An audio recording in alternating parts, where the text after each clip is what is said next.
எந்த ஒரு காரியத்தையும் அலைகளின் மத்தியில, போராட்டத்தின் மத்தியில முடிவு செய்யாதீங்க.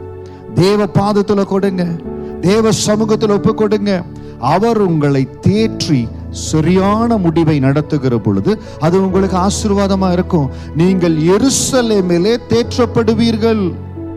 இன்னைக்கு உலகத்துல எந்த இடத்துல போனாலும் ஆலயத்துல தேவன் கொடுக்கிற அந்த ஆறுதலும் தேறுதலும் எங்கேயும் கடந்து வராதுங்க.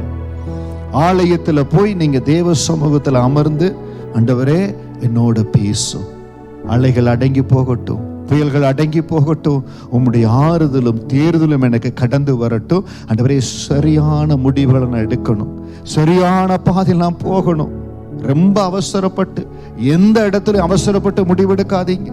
தேவ சமூகத்துல காத்திருங்க. உங்களை தேற்றும்படியாய் தேவ ஆவியானவர் காத்திருக்கிறார்.